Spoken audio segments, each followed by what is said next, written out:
الحمد لله رب العالمين والصلاة والسلام على أشرف الأنبياء والمرسلين وعلى آله وصحبه ومن تبعهم بإحسان إلى يوم الدين أما بعد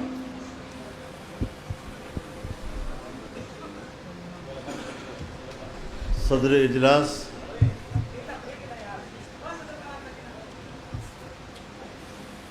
زعماء کرام،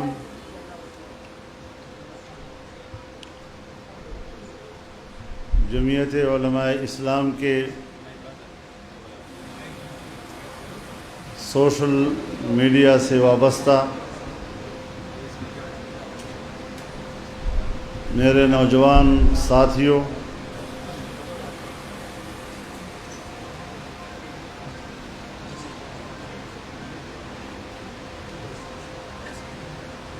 ہمارے اس اجتماع کو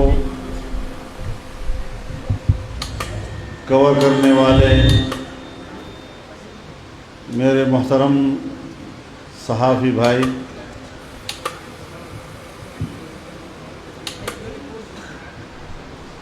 آج کے اس کامیاب اجتماع کے انعقاد پر میں جمعیت علماء اسلام کے سوشل میڈیا ٹیم کو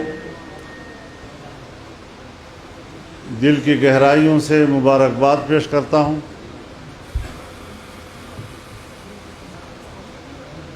انہوں نے ایک کامیاب اجتماع کا انعقاد کیا ہے اور یہ جدید دور کے تقاضوں سے ہم آہنگ ہے۔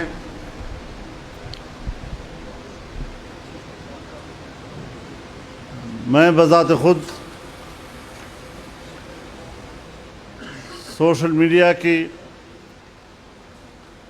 جدید تکنیک کے بارے میں مہارت نہیں رکھتا۔ ہمارے نوجوان اور نئی نسل اس فن کو بہت زیادہ جانتی ہے۔ میرے اپنے گھر میں بعض دفعہ میرے پوتے مجھے سکھاتے ہیں۔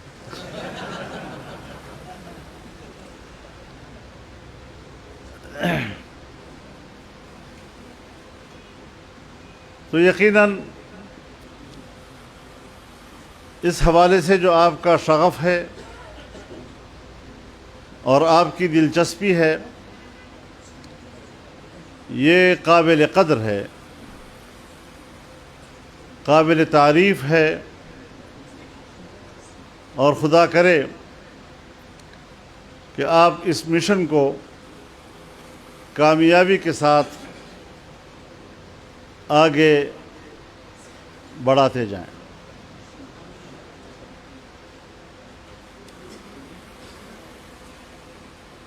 اکرم درانی صاحب نے بہت مختصر خطاب کیا اور کھڑے ہو کر کیا۔ مجھے پتہ ہے کہ وہ بھی کھڑے ہو کر لمبی تقریر نہیں کر سکتے،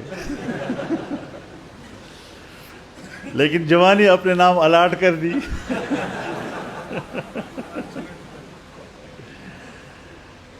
تو میں بھی آپ کو یقین دلانا چاہتا ہوں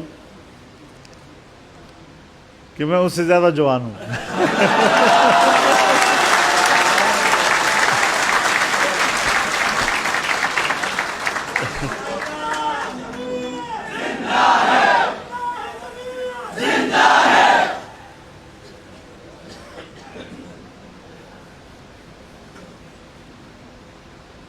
اس وقت بڑی سنجیدگی کے ساتھ اس بات پر ہمیں غور کرنا ہے کہ ہماری مشکلات کیا ہیں۔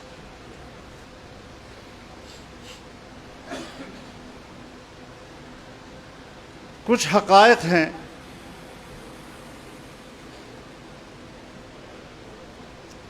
جسے ہمیں تسلیم کر لینا چاہیے۔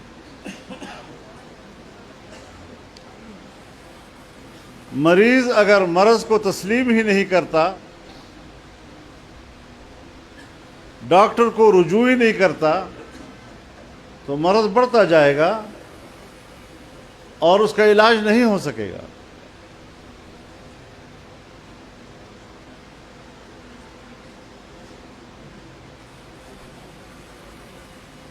پاکستان داخلی مشکلات سے بھی دوچار ہے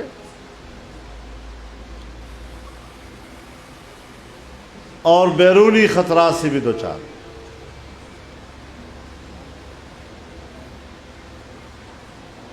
من حیث القوم ہمیں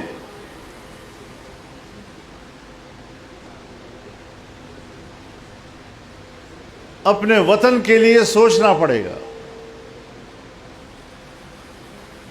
معاملات وقت کے ساتھ ساتھ گمبھیر ہوتے جا رہے ہیں۔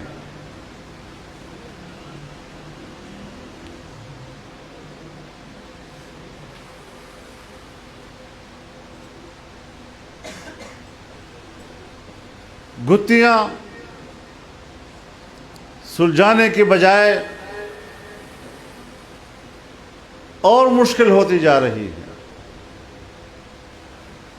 یہ قومی مسئلہ ہے۔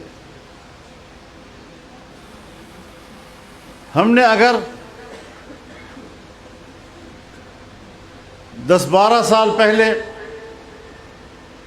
نشاندہی کی، یہ کسی کے ساتھ ہماری کوئی ذاتی جنگ نہیں تھی۔ ہم نے کسی کو گالی نہیں دی۔ آپ برصغیر کی تاریخ کو پڑھیں، کیا برصغیر کی تاریخ میں ہمیں وہ طبقہ نہیں ملتا اپنے ہی ہم وطنوں کا، اپنے ہی ملک کے خاص طبقے کا، جو انگریز کی غلامی پر فخر کرتا تھا،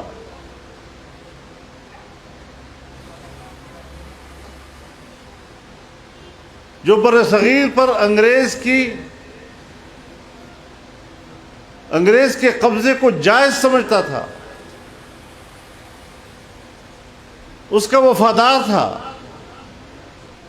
اس کے بدلے میں مراعات وصول کرتا تھا،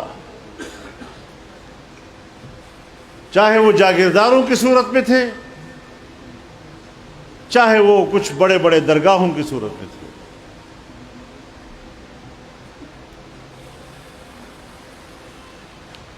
تو کیا اب ہم وہ بات نہ کریں؟ وہ ہمیں کہیں کہ آپ ہمیں انگریز کا وفادار کہتے ہیں؟ یہ تاریخ کا حصہ ہے، آپ یہ حقیقت ہے۔ کیا ہمارے ملک کے اندر وہ جماعتیں یا ان جماعتوں کی اہم شخصیات، حتیٰ کہ آج بھی، کیا وہ لوگ نہیں ہیں جو امریکہ کے وفادار رہتے ہیں، امریکہ کے پالیسیوں کی پیروی کرتے ہیں، اس کو پاکستان میں نافذ العمل کرنے کے لیے اپنی خدمات پیش کرتے ہیں؟ تو پھر کیا ہم ان حقائق سے آنکھیں چرا لیں؟ کیا ہم اس کا تذکرہ ہی نہ کریں؟ تو اگر ہماری نظر میں ایک ایسا عنصر ملک کی سیاست میں داخل ہوا کہ جس نے دنیا کی یہودیت سے ہدایات لی، تو اس کو تشت اسباب کرنا یہ ہماری تاریخ کا حصہ ہے۔ ہم نے پہلے بھی کیا ہے اور آئندہ بھی کریں گے انشاءاللہ العزیز۔ یہ ایک نظریاتی جنگ ہے، اس نظریاتی جنگ کو نظریاتی طور پر ہم نے لڑا ہے اور الحمدللہ ہم نے اس کو زخمی کیا، ہم نے اس کو گرایا ہے، اور ہم اس کو سمجھتے ہیں کہ ہم نے اسرائیل کے ایجنڈے کو بھی شکست دی ہے، ہم نے مغرب کے ایجنڈے کو بھی شکست دی ہے، ہم نے امریکی ایجنڈے کو بھی شکست دی ہے، اور پاکستان میں ان کے وفادار اور ان کے ایجنڈوں کو بھی شکست دی ہے۔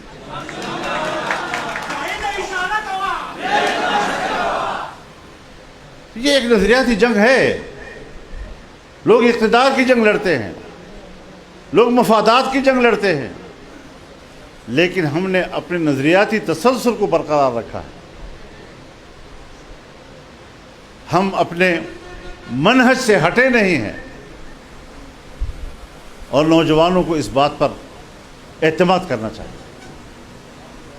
ہم بلا وجہ بات نہیں کر رہے۔ ہمیں کیا دشمنی تھی ان کے ساتھ؟ جب 2002 میں پارلیمنٹ کے اندر وزیر اعظم کا ایک کینڈیڈیٹ تھا تو مجھے تو ووٹ دیا تھا انہوں نے۔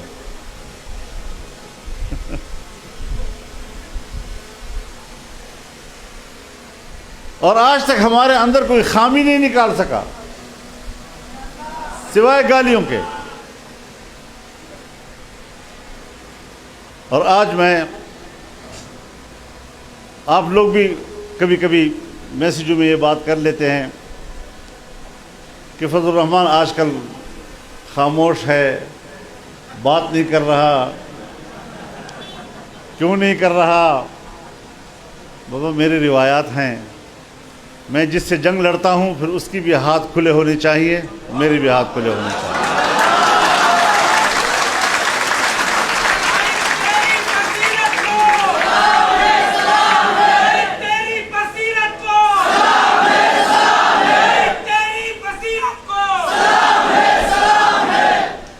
میرا مخالف قید میں ہو، میں اس کے خلاف جلسے اور تقریریں کروں، مزہ نہیں آتا۔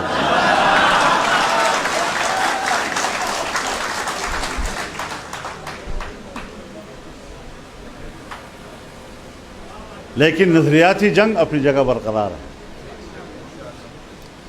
اس تسلسل میں کوئی فرق نہیں آئے گا۔ لوگ کہتے ہیں جی میں عرض کرتا ہوں آپ کو، میں چاہتا ہوں ہر سیاستدان کے لیے کہ وہ جیل سے باہر ہو، لیکن اگر قانون کے گھیرے میں آیا ہے تو پھر قانون ہوتا ہے۔ نہ میں اس سے مستثنا ہوں، نہ آپ مستثنا ہے، نہ کوئی اور مستثنا ہے۔ ایک بہت بڑا ڈپلومیٹ میرے پاس آیا، مغربی دنیا کا بڑا اہم ڈپلومیٹ تھا۔ مجھے کہنے لگا کہ ہم ان کی گرفتاری پر ہمیں تشویش ہے۔ میں نے کہا مجھے بھی تشویش ہے، اے کاش کہ میں نے کہا آپ کو اس وقت بھی یہ تشویش ہوتی جب 3 دفعہ ملک کا وزیر اعظم رہنے والا سی کلاس میں پڑھا ہوا تھا، جب 3 دفعہ ایک صوبے کا وزیر اعلیٰ سی کلاس میں پڑھا ہوا تھا۔ اس وقت تو آپ لوگوں نے اس پر کوئی تشویش کا اظہار نہیں کیا، یہ آپ کا نمائندہ تھا اس لیے آپ کو تشویش ہے۔ پھر کہا یہ جو گرفتاریاں ہو رہی ہیں اس پر ہمیں تشویش ہے۔ تو میں نے کہا اگر یہ حملہ آپ کے ملک پہ، آپ کے پارلیمنٹ پر ہوتا یا آپ کے کسی فوجی ہیڈ کوارٹر پہ ہوتا تو پھر آپ کیا کرتے؟ کہا ہمارے ہاں تو قانون حرکت میں آتا۔ تو میں نے کہا یہاں بھی قانون حرکت میں آیا ہے۔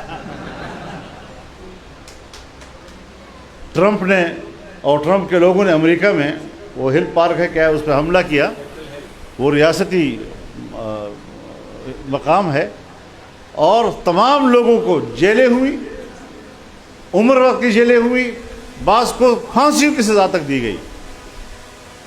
تو اگر امریکہ کے لیے اپنا ایک ریاستی مرکز وہ اتنا تقدس رکھتا ہے تو پھر پاکستان کی بھی ریاستی ادارے ہیں۔ اختلاف تو ہم نے بھی کیے، ہم سے بڑے جلسے کس نے کیے ہیں، ہم سے بڑے ملین مارچ کس نے کیے ہیں، کیا ہمیں پتہ نہیں تھا کہ ہماری اسٹیبلشمنٹ کی قیادت اس جرم میں شریک تھی؟ ہمیں پورا ادراک تھا، لیکن ہم نے افراد کے اختلاف کو نہیں دیکھا، ہم نے اداروں کے احترام کو دیکھا۔ فرق ہوتا ہے سیاست، اپنے حدود کو سمجھنا چاہیے۔ ہم اپنے حدود کو بھی سمجھتے ہیں، قانون کے حدود کو بھی سمجھتے ہیں، اور اس کے اندر بھرپور اپنی طاقت کا مظاہرہ بھی کر سکتے ہیں۔ الحمدللہ۔ لیکن ہمیں آج یہ دیکھنا ہے کہ پاکستان کا پورا انتظامی ڈھانچہ میری ناقص رائے میں، ممکن ہے میں کوئی زیادہ حساس ہوں اور یہ بات کر رہا ہوں کہ ملک کا مجموعی انتظامی ڈھانچہ اس وقت زوال پذیر ہے۔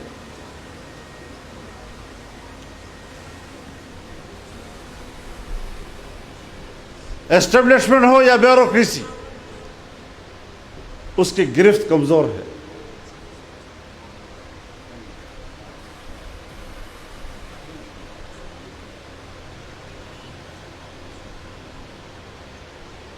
ملک کے اندر، چاروں صوبوں کے اندر جو مرکز گریز قوتیں ہیں یا مذہب بیزار قوتیں ہیں، وہ اپنے اپنے علاقوں میں اپنی گرفت اور اپنے اثر کو مضبوط کیے جا رہے ہیں۔ اسٹیبلشمنٹ اور بیوروکریسی پر عوام کا اعتماد کمزور ہوتا جا رہا ہے، قوم کی ناراضگیاں بڑھ رہی ہیں، اور پھر معاشی لحاظ سے ہم زبوں کا شکار ہوتے جا رہے ہیں۔ جہاں دنیا میں معیشت کمزور ہو جائے، وہاں قومی وحدت بھی ساتھ ساتھ کمزور ہو جاتی ہے۔ وہاں وطن کے ساتھ، ملک کے ساتھ کمٹمنٹ کمزور ہو جاتی ہے۔ اور ہم نے تجربہ کیا ہے، گزشتہ جو 5 سال گزرے ہیں، 3.5-4 سال جن کی حکومت رہی اور ملک کی معیشت کی عمارت کو گرایا، تو خطرہ تھا کہ مختلف صوبوں میں بغاوتیں شروع ہو جائیں، مختلف علاقوں میں بغاوتیں شروع ہو جائیں۔ یہ جمعیت علماء اسلام تھی جس نے تمام پارٹیوں کو ایک پلیٹ فارم پر رکھا، چاہے وہ قومی سطح کی جماعتیں تھیں، چاہے وہ علاقائی جماعتیں تھیں، چاہے وہ قوم پرست جماعتیں تھیں، سب کو ہم نے ایک پلیٹ فارم پر رکھا تاکہ ملک کی وحدت کو بچایا جا سکے۔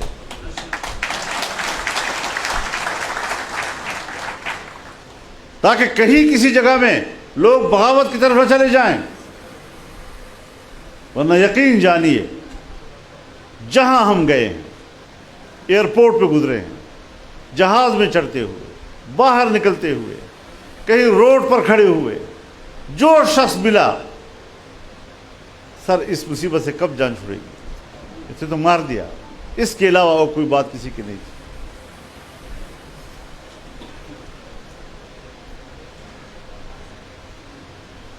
اور میں نے اس وقت بھی یہ کہہ دیا تھا، جب ابھی عدم اعتماد نہیں ہوا تھا، تو میں نے پبلک جلسوں میں کہا تھا کہ معیشت اتنی گر گئی ہے کہ اس معیشت کو اب دوبارہ اٹھانا یہ مشکل کام ہو جائے گا۔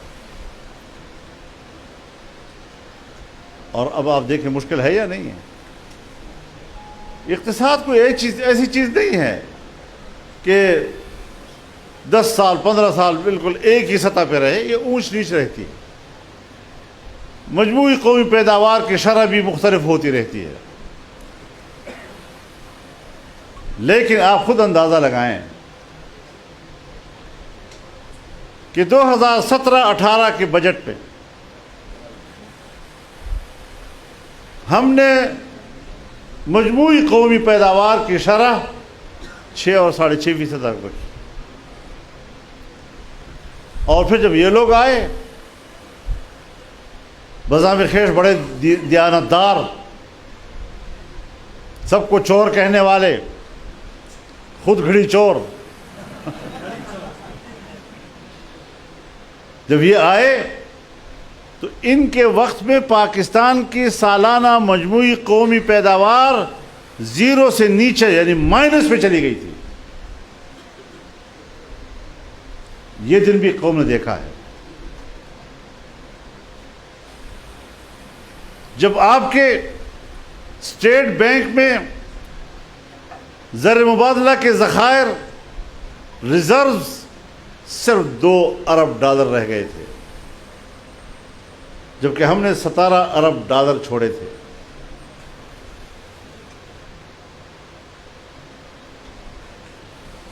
پوری دنیا کی معیشت میں پاکستان 24ویں نمبر پہ آ گیا تھا. اگر یہ بیچ میں لوگ نہ ہوتے آج G20 کا پاکستان ممبر ہوتا. ہمارے پڑوس میں ابھی G20 کا اجلاس ہوا ہے، پاکستان اس کا ممبر ہوتا، وہاں شریک ہوتا. لیکن ان 3.5 سالوں میں پاکستان دنیا کی معیشت کے 47ویں نمبر پہ چلا گیا. اچھل رہے ہیں، بات کو سمجھتے ہی نہیں ہے کہ ہم نے کیا کیا ہے اس ملک کے ساتھ.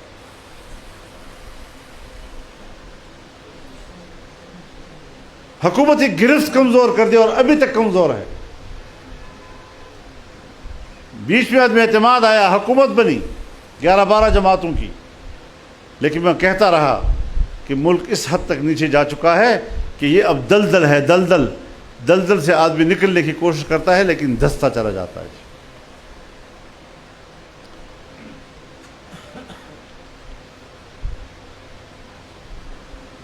ہمارا صوبہ ہے، غربت اپنی جگہ پر ہے، مہنگائی اپنی جگہ پر ہے، لیکن بدامنی اور خوف کا کیا عالم ہے.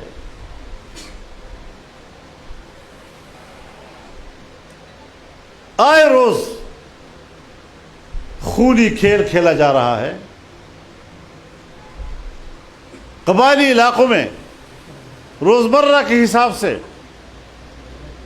کتنے لوگ گولی کا نشانہ بنتے ہیں.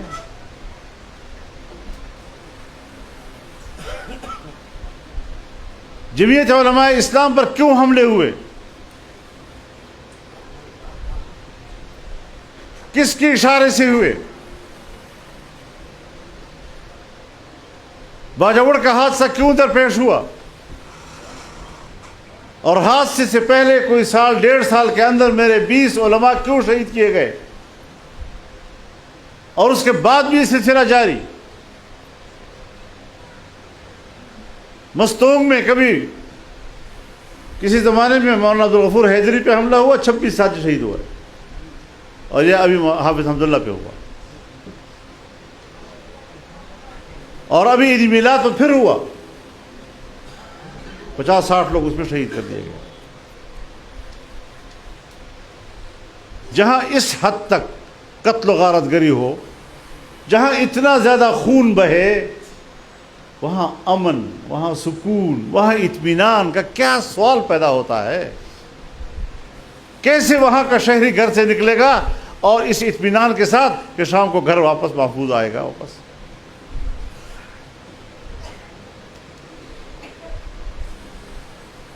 تو پورا ڈھانچہ آپ کا ہل چکا ہے.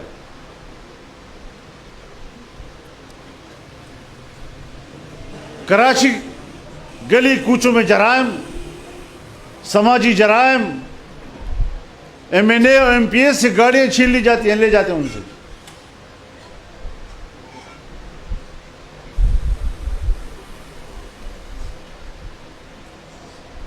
پنجاب کا تاجر پریشان، زمیندار پریشان. آج کشمیر میں، پورے کشمیر میں پاکستان کے خلاف، ریاست کے خلاف مظاہرے ہو رہے ہیں.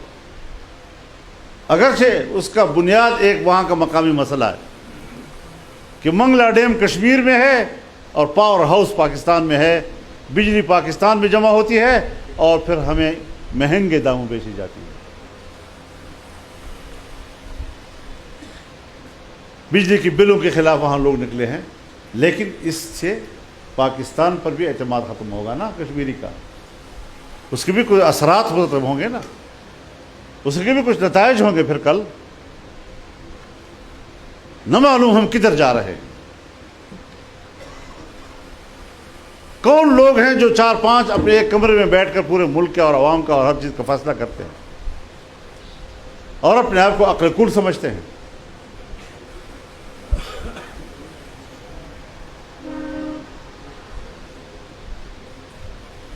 میں جب کچھ کمزوریوں کا ذکر کرتا ہوں تو ہمارے صحافی برادری ہم مجھ پر تبصرے کرتی ہے کہ یہ الیکشن ملتوی کرنا چاہتا ہے۔ وہ الیکشن نہیں ملتوی کر رہا، ان کی غلط فیصلوں کی نشاندہی کر رہا ہوں۔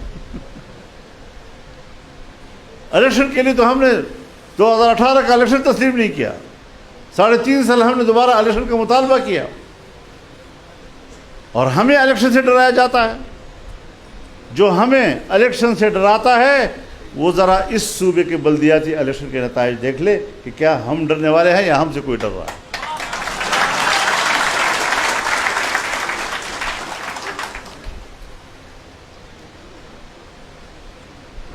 لیکن اس کے باوجود مغربی دنیا آج بھی ان کی پشت پر ہے، ان کی لابیز یہاں کام کر رہی ہیں، یہ ایک پارٹی کے لیے کام نہیں کر رہی، یہ ریاست کے خلاف کام کر رہی ہیں۔ اس کا راستہ ان نوجوانوں نے روکنا ہے۔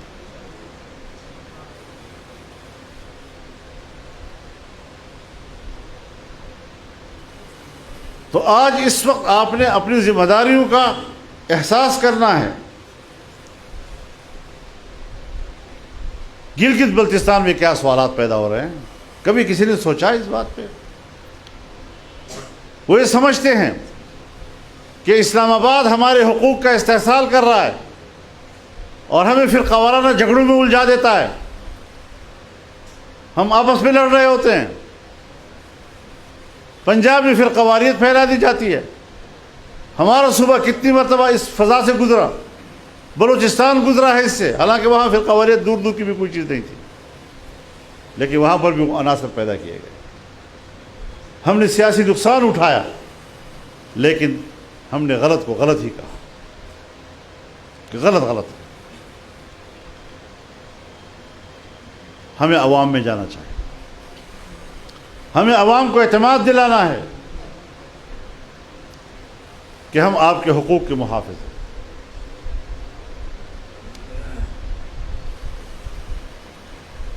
میں سیاسی جماعتوں سے بھی کہنا چاہتا ہوں،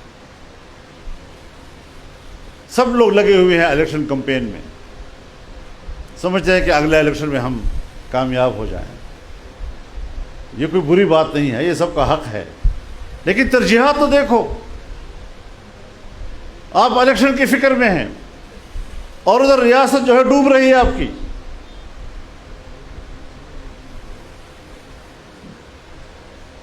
پاکستانیوں کے ہاتھ میں اگر کسی کے ہاتھ میں ڈالر ہے، باہر بھیج رہا ہے، سمگل ہو رہا ہے۔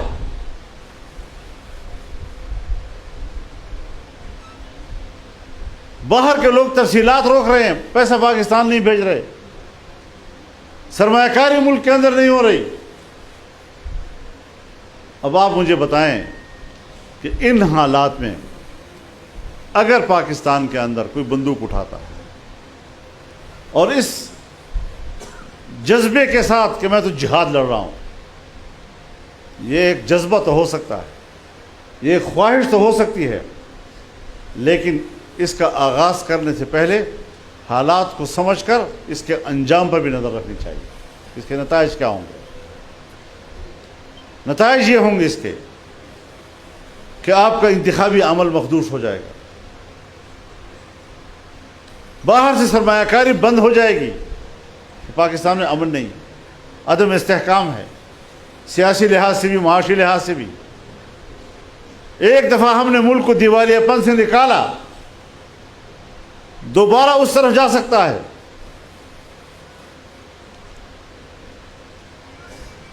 اور پھر ہمیں پڑوس کے ممالک سے جنگ اور تلخی، ہم اس کے متحمل نہیں ہیں بھائیو۔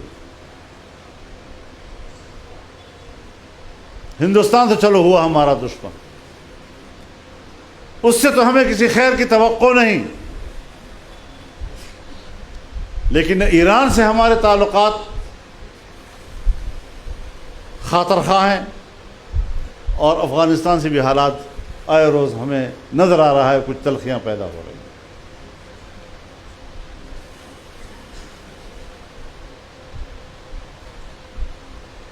بظاہر تو کہا جا رہا ہے کہ غیر قانونی طور پر جو ملک میں رہتے ہیں وہ باہر چلے جائیں،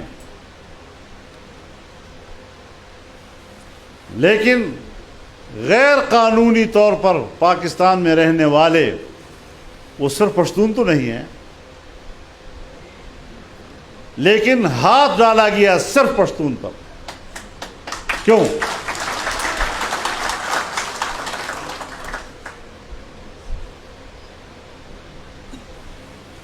اور پھر جائز اور ناجائز کا کوئی فرق نہیں، اس کو پکڑو، اس کو پکڑو، اس کو پکڑو، اس کے کارڈ میں جیب میں کارڈ بھی ہے اس کو بھی پکڑو، نکالو یہاں سے۔ آپ مجھے بتائیں، آپ پٹھان لوگ ہیں، بحیثیت پشتون بھی اور بحیثیت مسلمان بھی، ہماری روایات کیا ہیں؟ اگر 1 مہینہ اور 1 سال بھی آپ کا مہمان آپ کے گھر میں رہے اور آپ اس کی خدمت کرتے رہیں اور گھر سے نکالے تو 1 لات مار کر گھر سے نکالو، آپ بتائیں کہ آپ کے وہ 1 سال کی پوری مہمانداری ختم نہیں ہو گئی؟ وہ کہیں دنیا میں یہ کہے گا کہ اس نے مجھے 1 سال گھر میں پالا تھا؟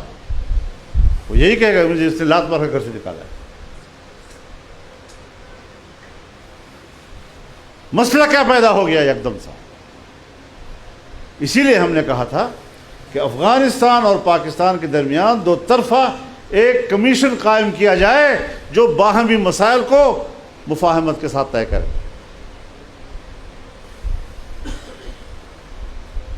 افغانستان میں تو 20 سال جنگ رہی، بلکہ اس سے بھی پہلے 20 سال اور بھی لگا دو، 40 سال سے وہاں جنگ ہے، ابھی کچھ وہاں امن آیا ہے، تو وہاں پر اگر کوئی حکمران ہے آپ اس کو اپنے برابر کے معیار کا سمجھ لیں کہ ان کے رویے بھی میرے معیار کے برابر ہونے چاہیے، وہ بھی اتنا ہی میچور ہو جتنا میں میچور ہوں، اس کو اتنا ہی ذمہ داری کا احساس ہو جتنا کہ مجھے ذمہ داری کا احساس ہے۔ اس کے لیے تو کچھ وقت کا انتظار کرنا پڑے گا نا۔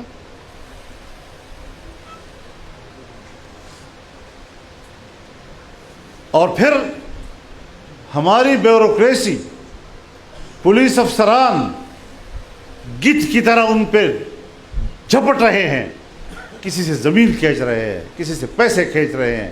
کیا حشر کر دیا ان لوگوں نے؟ یہ انسانی حقوق ہے؟ میں دنیا کے انسانی حقوق کی تنظیموں کو دعوت دیتا ہوں کہ آئیں پاکستان میں، اور آج اس وقت پاکستان میں افغان مہاجرین کے حوالے سے انسانی حقوق کا مطالعہ کریں کہ ہو کیا رہا ہے پاکستان کا۔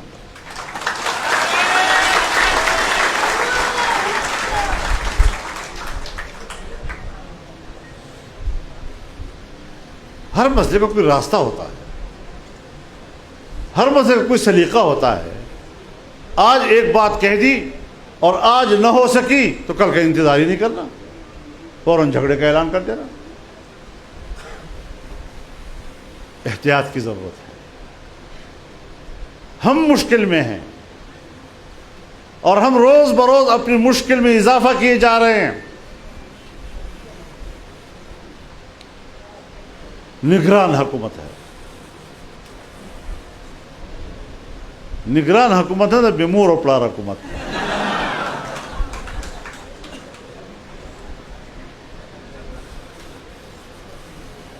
کرسی دا سے خیر لگے خالی۔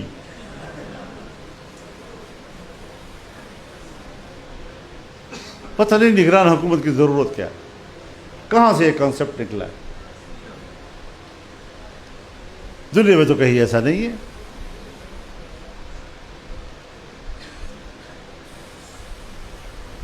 جس کے ہاتھ میں کچھ بھی نہیں ہے، اور ان بیچاروں پر اگر آپ تنقید کریں تو آدمی اپنے آپ کو برا لگتا ہے کہ میں اس پہ کیا کہوں، ان کے بارے میں تو معذور ہے بیچارے۔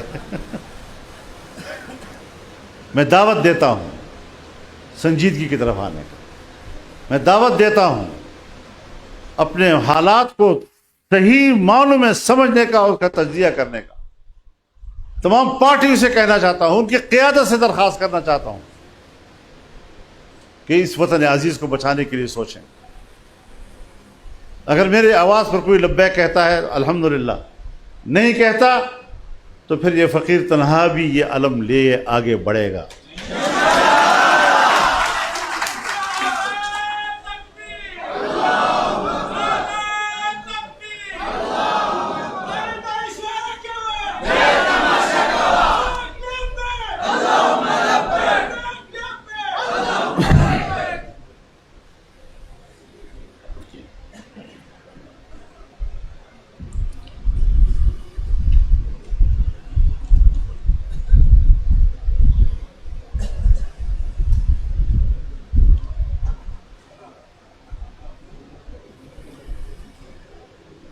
اقلیتیں غیر محفوظ ہیں ہمارے ملک میں، ان کے گھروں کو جلا دیا جاتا ہے، ان کے عبادت گاہوں کو جلا دیا جاتا ہے. کب اسلام کی یہ تعلیم ہے؟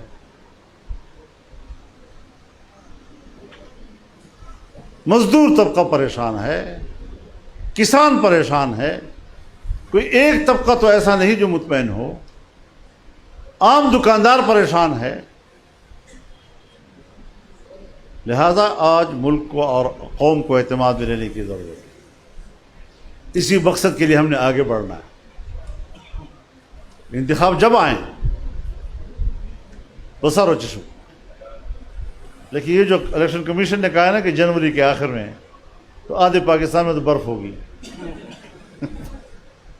اتنی سی بات کہہ کر تبصرہ کرتے ہیں کہ صاحب یہ تو الیکشن ملتوی کرانا چاہتا ہے. تم ذرا آؤ نا ہماری طرف، تم ذرا جاؤ نا وزیرستان سے لے کر چترال تک، اور پھر سوات اور شان لگے پہاڑوں میں کوہستان تک، اور پھر ایبٹ آباد اور مری تک جاؤ جنوری کے آخری ہفتے میں. پھر سیاحت کے لیے لوگوں کو بھیجو نا ادھر اس موسم میں. خوزدار سے لے کر پورا بلوچستان شمال میں برفوش علاقے. اب یہ بات اگر کرنی ہے تو حقائق ہے، زمینی حقیقت ہے. کیا ہم اپنے ملک کے موسم کو نہیں جانتے؟ ایک بندہ ان علاقوں میں نہیں ہے. اگر کسی پولنگ اسٹیشن پر ایک خاص شرح کے ساتھ خواتین ووٹ نہ ڈال سکیں تو اس کو منسوخ کرتے کہ دوبارہ الیکشن کرو. تو جہاں بندی نہیں ہے اور جہاں ووٹ ہی نہیں پڑ سکے گا اس کا کوئی لحاظ نہیں ہے. تو ہم نے ایک مشورہ دیا ہے الیکشن کمیشن کو کہ ذرا اگر یا تو آئین کے مطابق کرو تو 90 دن کے اندر کرو، تو نومبر میں کرو. اور اگر سب نے اتفاق رائے کے ساتھ نئی مردم شماری کے تحت الیکشن کرانے کے دستخط کیے ہیں، پیپلز پارٹی نے بھی کیے ہیں اور تمام پارٹیوں نے کیے ہیں، تو پھر الیکشن کمیشن نے نئی مردم شماری کے تحت تو پھر نئے حلقہ بندیاں بھی کرنی ہیں. اور ہمارے ساتھ تو خوب ہوا. یہ جو کہتے تھے نا قوم پرست کہ قبائل کا انضمام کرو، فاٹا کا انضمام کرو. اب انضمام تو ہو گیا. کتنے سال ہو گئے؟ 6 سال ہو گئے نا. اب 6 سال میں ان کو یہ پتہ نہیں چل رہا کہ ہم اب قبائل ہیں یا ہم سیٹل علاقے کے بندوبستی ہیں. نہ مردوں میں شمار ہوئے، نہ عورتوں، نہ ہیوں میں نہ شیوں میں. ہکے بکے پریشان. کتنا اطمینان دلایا گیا، وہ آپریشن کوئی 10-12 آپریشن کرائے ملک کے پورے اس علاقے میں، اور آج اس سے کہیں برا حال. اس سے کہیں بڑی تعداد میں لوگ آئے، اس سے کہیں اچھے اسلحے کے ساتھ لوگ آ گئے. پولیس نے تو اپنی چوکیاں بند کر دی ہیں. رات کو ایک کی حکمرانی ہوتی ہے، دن کو دوسرے کی حکمرانی ہوتی ہے. اور ہمیں کہا جائے گا اطمینان ہے. اطمینان کس چیز کا اطمینان ہے؟ میں پھر کہتا ہوں آپ سے کہ الیکشن کمپین بھی مانگتا ہے، کچھ علاقے میں جانا بھی پڑتا ہے. درانی صاحب آپ اپنے علاقے میں جا سکتے ہیں؟ شہزادوں سے آپ جا سکتے ہیں، اپنے علاقے میں گھوم سکتے ہو؟ میرا بھی یہی حال ہے. ابھی پرسوں ہمارے ضلع ٹانگ کے میئر کو صدام کو اس پر راکٹ فائر کیا گیا، فائرنگ کا تبادلہ ہوا، اللہ نے بچا لیا۔ 1 سال پہلے ان پر حملہ ہوا تھا۔ اب ان حالات میں کوئی کیسے کمپین کے لیے نکلے؟ مجھے پتا ہے جب وزیر اعظم شہباز شریف صاحب وہاں علاقے میں آئے تو ان کی سیکورٹی کا کیا انتظام کیا گیا تھا اور کیسے کیا گیا تھا، کس طرح وہ آئے اور کس طرح محفوظ وہاں سے نکلے ہیں۔ آپ تو ٹی وی میں دیکھتے ہیں وزیر اعظم اتر گئے، بات کر لی اور چلے گئے، خیر خیریت تھی، کوئی خیر خیریت نہیں تھی آپ۔ تو یہ ساری چیزیں وہ ہیں کہ جس کو ہم نے آپ جانچنا ہے، ان چیزوں کو، اور اس پر ہم نے کام کرنا ہے۔ 14 اکتوبر کو جب آپ مفتی صاحب کا کانفرنس کریں گے تو یہ کانفرنس عام کانفرنس نہیں ہوگی، یہ آپ کے پورے صوبے کی سیاست کو پلٹ دے گی انشاءاللہ العزیز۔ صرف صوبے کو نہیں، یہ پورے ملک کی سیاست کو تبدیل کر دے گی، اور ہمیں پورے ملک پہ جانا ہوگا، پنجاب میں بھی جانا ہوگا، سندھ میں بھی جانا ہوگا، اور وہاں بھی ہم انشاءاللہ اس دفعہ مکمل پورا الیکشن لڑیں گے انشاءاللہ۔ تو یہ چیزیں ہمارے مد نظر ہونی چاہیے۔ اس کانفرنس کو آپ نے کامیاب کرنا ہے۔ اور ایک بات میں آپ سے عرض کروں، ہاں انضمام کیا ہوا، آپ 6 قومی اسمبلی کی سیٹوں سے محروم ہو گئے اور غالباً 8 ہمارے سینٹ کی سیٹوں سے آپ محروم ہو گئے۔ یہ دم گٹا اکڑا اس غون خلق نے تپو سکے چاہے بھی انضماموں کے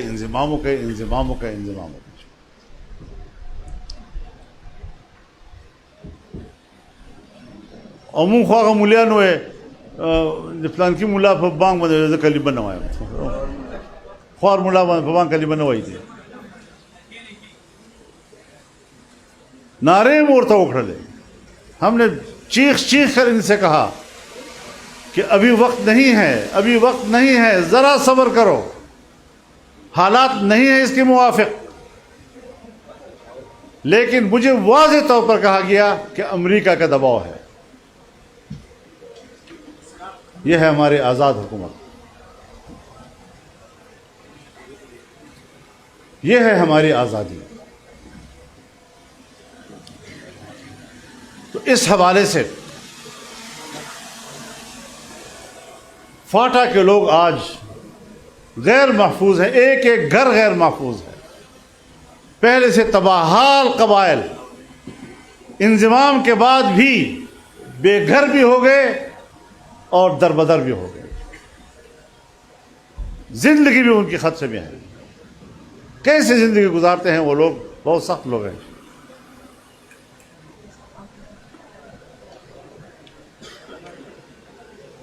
تو یہ وہ مشکلات ہیں جو آپ کے ملک میں اس وقت سامنے ہیں، ہمارے ریاست کے سامنے ہیں، جس کی ذمہ داری صرف ایک فوج کی نہیں ہے، ایک بیوروکریسی کی نہیں ہے۔ اور اگر وہ اکیلے سمجھتے ہیں کہ ہم حل کریں گے، میں 10 دفعہ لکھ کر دینے کو تیار ہوں کہ وہ اکیلے مسئلے کو حل نہیں کر سکتے۔ ہم اس پر ایک قومی سوچ کو ڈیولپ کرنا چاہتے ہیں۔ آئیں ہم آگے بڑھیں، ہم سوچیں افغانستان کے ساتھ ہمیں کیا کرنا ہے، ہم اس کے لیے کردار ادا کرنے کو تیار ہیں۔ کیا مسائل ہیں، ہم کیا چاہتے ہیں، وہ کیا چاہتے ہیں۔ روز کی شکایت ہے، اگر آپ کریں گے تو وہ بھی کریں گے، تلخیاں بڑھیں گی اور کوئی فائدہ تو نہیں ہوگا۔ لہذا سوچ سمجھ کر ہمیں آگے قدم اٹھانے چاہیے، ہماری باتوں کو خیرخواہی پہ عمل کرنا چاہیے۔ یہاں تو مصیبت یہ ہے کہ اگر میری رائے سے کسی نے اختلاف کیا تو بس جیسے وہ میرا دشمن ہو گیا۔ نہیں، ممکن ہے آپ کو اختلاف رائے میں مجھے رہنمائی مل جائے، مجھے ایک اچھی سوچ مل جائے۔ تو اختلاف رائے اگر نیک نیتی سے ہو تو وہ تو رحمت ہے، اس کا تو خیر مقدم ہونا چاہیے۔ تو یہ وہ چیزیں ہیں کہ جس حوالے سے ابھی آج آپ نے دیکھا ایک اسرائیل ہے، بس اس کو تسلیم کرو، اس کو تسلیم کرو، اس کو تسلیم ہونا چاہیے، اس کو تسلیم ہونا چاہیے۔ کم وقت کے بچوں فلسطین کی طرف گیا، قبضہ فلسطین پہ ہوا ہے،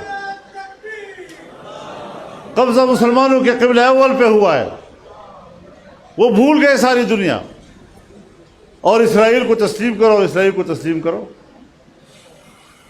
آج پھر صورتحال وہاں بگڑی ہے، اور یہ رد عمل ہے۔ جو کچھ انہوں نے مسلسل بیت المقدس میں کیا، جمعے کی نمازوں میں لوگوں کو قتل کیا، نماز کے دوران انہوں نے حملے کیے، مسلمانوں کی لاشیں مسجد سے نکلی، کب تک برداشت کریں گے آخر؟ کوئی مسلمانوں کے لیے نہیں کہتا کہ یہ انسانی حقوق کی پامالی ہو رہی ہے، لیکن مسلمان کا دشمن چاہے قادیانی ہو، اس کے لیے کہا جاتا ہے۔ اب آپ کو پتہ ہونا چاہیے کہ IMF نے یہاں تک کہہ دیا ہے کہ ہم پاکستان کو اگلی قسط تب دیں گے اگر قادیانیوں کی عبادت گاہوں کو تحفظ دینے کا ہمارے ساتھ عہد کیا جائے گا۔ تو بلی تھیلے سے باہر آ گئی یا نہیں؟ یہ لوگ کسی کے ایجنٹ ہیں یا نہیں ہیں؟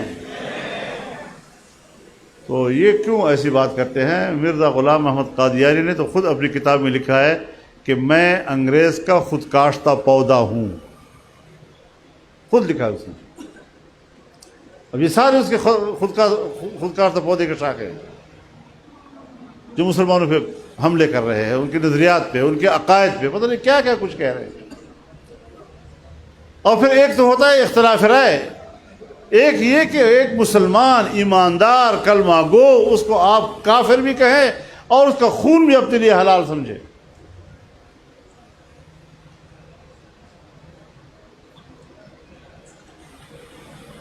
رسول اللہ صلی اللہ علیہ وسلم تو فرماتے ہیں کہ ساری دنیا ایک طرف ہلاک ہو جائے، یہ اللہ کے لیے اتنا مشکل نہیں جتنا اللہ پر بھاری ہے ایک مسلمان کا خون بہانا، ایک مرد کا۔ اور نبی علیہ السلام نے فرمایا کہ اللہ تعالیٰ فرماتے ہیں کہ اگر آسمان کے لوگ، زمینوں کے لوگ اکٹھے ہو جائیں، ایک مومن کا خون بہائیں تو میں ان تمام کو جہنم میں ڈال دوں گا، ایک خون کے بدلے میں پورے کائنات کو میں جہنم میں ڈال دوں گا۔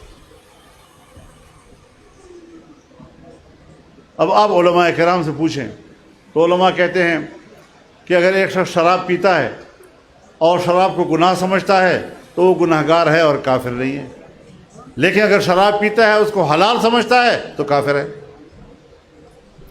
زنا کرتا ہے اور زنا کو گناہ سمجھتا ہے، اللہ کے سامنے اپنے آپ کو شرمندہ سمجھتا ہے تو پھر وہ گناہ گار ہے، کافر نہیں ہے۔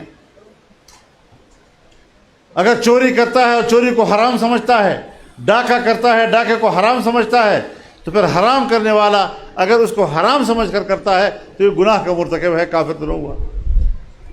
لیکن اگر ایک اس کو حلال سمجھتا ہے تو اس کو کہتے ہیں یہ کافر ہو گیا جی۔ اب مسلمان کا خون، مومن کا خون اپنے لیے حلال قرار دینا، اس کے قتل کو جائز سمجھنا اور حلال سمجھنا، یہ کفر نہیں تو پھر کیا ہوگا؟ اور ہم پر فتوے لگاتے ہیں جمہوریت والے ہیں اس لیے کافر ہے۔ تم جمہوریت کو جانتی نہیں ہو، جاہل کے بچوں، اپنی جہالت تو ہمارے اوپر مت تھوپو۔ نہ تمہیں جمہوریت کی تعریف آتی ہے، نہ دنیا میں کوئی اس کی ایک تعریف ہے۔ تو اس حوالے سے آپ نے اپنے سوشل میڈیا کی دنیا کو موٹیویٹ کرنا ہے، اسے ایکٹیویٹ کرنا ہے، اس کو متحرک بنانا ہے، اور سنجیدہ انداز کے ساتھ، تاکہ لوگ یہ نہ سمجھے کہ مذاق اڑا رہے ہیں، گپ شپ لگا رہے ہیں۔ یہ فیک آئیڈیز جو ہے نا، اس کا بھی مقابلہ کرنا ہوتا ہے۔ ایک غلط بات کرتا ہے، اس کے پیچھے جناب 1 کروڑ فیک آئیڈیز ہوتی ہیں، اس میں 1 منٹ کے اندر وہ 100 200 500 1000 لائکس آ جاتی ہیں۔ مجھے لوگ بتاتے ہیں، مجھے تو پتہ نہیں ہے جی، وہ کہتے ہیں ہو یہ کیا زبردست بات کہہ دی۔ جھوٹ پر جس کی سیاست مبنی ہو، پروپیگنڈے پر جس کی سیاست مبنی ہو، وہ تو ختم ہو جائے گی، وہ تو نہیں رہے گی، آج نہیں تو کل ختم ہو جائے گی۔ باطل باطل ہے، باطل کہتے ہی اسے ہے جو مٹ جائے، اور حق حق ہے، حق کہتے ہی اسے ہیں جو ہمیشہ رہے۔ تو آپ نے حق کے ساتھ رہنا ہے، انشاءاللہ آپ ہمیشہ رہیں گے۔ اور تاریخ اسلام میں بہت سی وہ جھونکے آئی ہیں ہواؤں کے، بہت سے فرقے آئے، زمانوں میں حکومتیں بھی کی انہوں نے، آج نام و نشان تک نہیں ہے، امت جانتی ہی نہیں ان کو۔ ان لوگوں کو بھی کل امت نہیں جانے کی پرواہ نہیں، لیکن آج جب تک وہ فتنہ ہے، جب تک اس کا دجل ہے، تو پھر آپ کے زمانے میں اگر یہ ہے تو آپ پر ان کا مقابلہ کرنا واجب ہے۔ دلیل کے ساتھ مقابلہ کریں۔ ہم بندوق اٹھانے والے لوگ نہیں ہیں، ہم ملک کے قانون اور آئین کے پابند ہیں، اور اس پابندی کے ساتھ ہم ملک میں بات کرتے ہیں، سچی بات کرتے ہیں، حق بولتے ہیں، جتنا ہمارے معلومات ہوں، جتنا ہمارے بس میں ہو۔ اللہ تعالی ہمیں اس کی توفیق عطا فرمائے، اور ہمت کریں۔ 14 اکتوبر کو مفتی صاحب رحمہ اللہ کی یاد میں جو کانفرنس ہو رہی ہے، اس کے لیے بھرپور تیاریاں کریں۔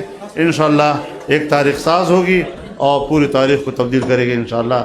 اللہ تعالیٰ کامیابی سے سرفراز فرمائے، قبول فرمائے، اور اپنے حفظ و امان میں رکھے۔ وآخر دعوانا ان الحمدللہ رب العالمین۔ الحمد لله رب العالمين، والصلاة والسلام على خير خلقه محمد وعلى آله وصحبه أجمعين۔ ربنا تقبل منا إنك أنت السميع العليم، وتب علينا إنك أنت التواب الرحيم۔ اللهم اغفر لنا واغفر لنا، اللهم اغفر لنا واغفر لنا، اللهم اغفر لنا واغفر لنا، اللهم وفقنا لما تحب وترضى، وأحسن عاقبتنا في الأمور كلها، وأجرنا من خزي الدنيا وعذاب الآخرة۔ رب اغفر وارحم وأنت خير الراحمين برحمتك يا